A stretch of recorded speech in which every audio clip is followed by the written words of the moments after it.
is January 3rd. Just rolling up to the job here.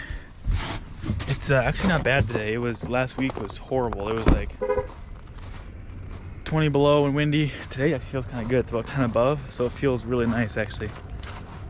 It's all snowy out here. We gotta do some hookups through these porches, so we borrowed some of the concrete guys' frost blankets and put them in there to try to keep it from freezing more. And we got a couple machines plugged in. The 145 is not plugged in, so we'll see how well that starts, but 770 here is plugged in, so that's good. That should start easy. Let's go see how hard or how easy the 145 fires up. Got several hookups done. We got this backfill, got the backfill and radon rock and everything just about done. Got a couple more hookups and then touch up the backfill, and this one will be a wrap. This is, I think, what, a 6,000 or so square foot backfill and sewer water hookup. Backhoe is nice and clean, just the way I like it. I don't know about you guys, but I always like the backhoe to be cleaned before it goes to the next job. Let me know in the comments below if you wash your backhoe before it goes to the job. Doesn't always happen, but we do our best to make it happen. All right, let's see if this thing will start.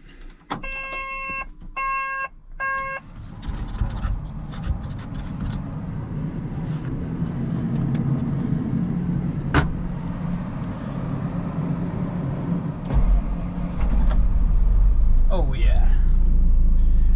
No problemo. She fired right up. Barely turned over.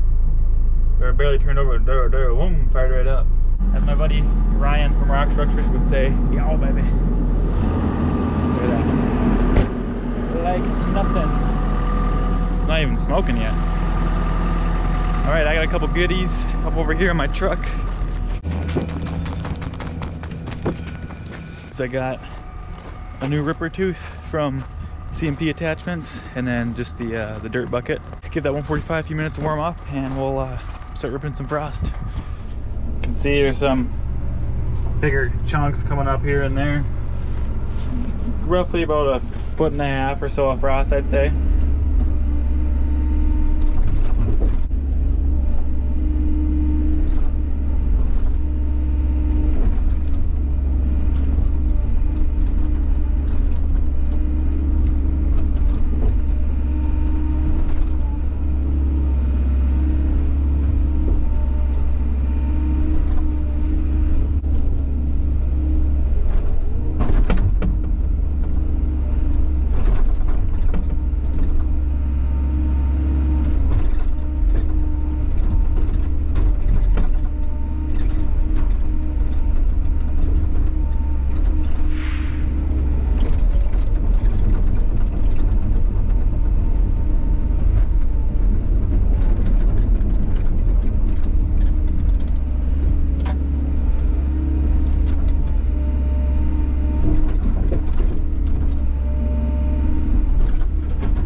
Like that's how you rip through frost. Push these big clumps out of the way. Gotta love the blade.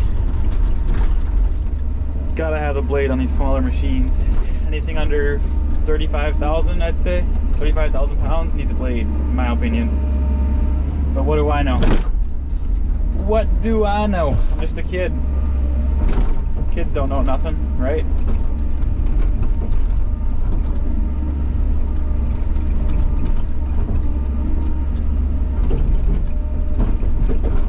This depends a lot on the kind of work you're doing. If you're doing boulders, if you're doing all dirt work. Sometimes it just gets in the way, but say you're stripping topsoil and you don't have a dozer on site, a blade is really nice. It helps stabilize you really well. I just like it. I just like having a blade on any smaller machines. The bigger machines are a lot more stable. Like you get up to 50, 60, 70,000 pound machines, then a lot more stable. You don't need the blade as much, but smaller stuff like the 145, 170, it's nice to have it. In my opinion, adds a little more weight.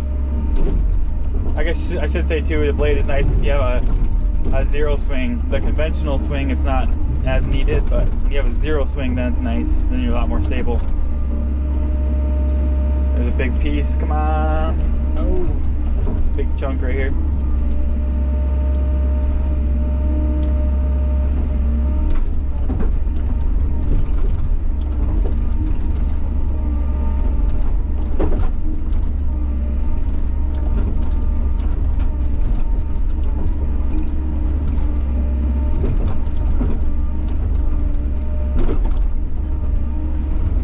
Pop, kind of breaks up in chunks like that, comes up in strips.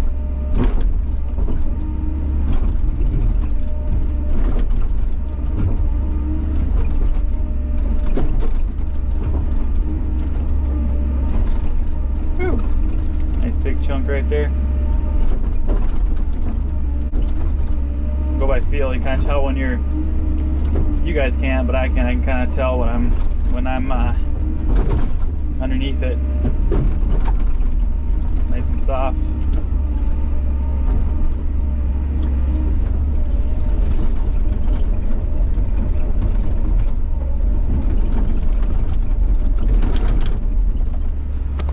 So the sewer water standpipe is right there. We gotta go around through underneath, dig through these porches, pop them up right over in there.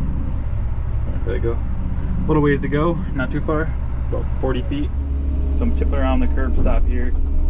You see that blue stake, the actual curb stop itself is right about there, below the tooth. Want to be real careful ripping around this thing, make sure you don't grab a big chunk and end up dinging it up or popping it off down below. It's one of those areas you just want to use a little finesse. Thankfully there is no utilities here yet.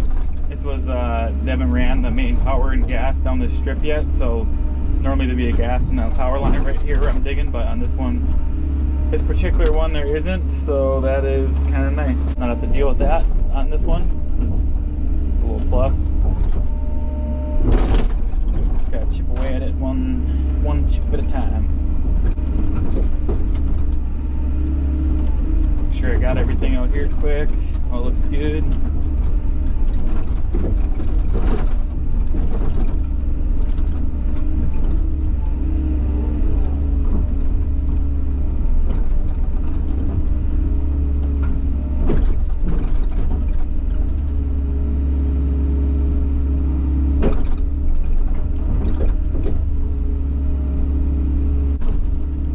Slowly, carefully work my way up to it here.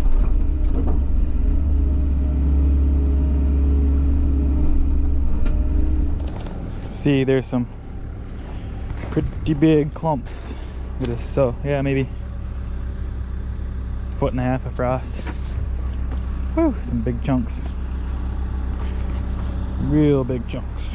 Alright guys, that's a wrap on this one. As always, thanks so much for watching. In case you'd never seen an excavator ripping frost, now you have. It goes pretty good. You just want to, if the frost is too deep, you can't really get underneath it. You kind of want to break it down a little bit, and then pop it all out.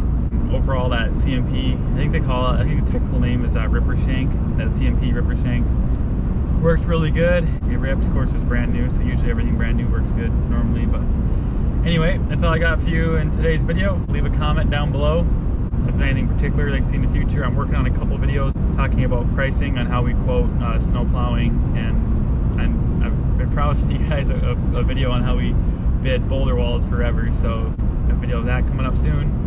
So lots coming down the pipeline, so stay tuned for that. And I will see you guys soon. Remember, in order to get results no one else is getting, got to do things no one else is doing.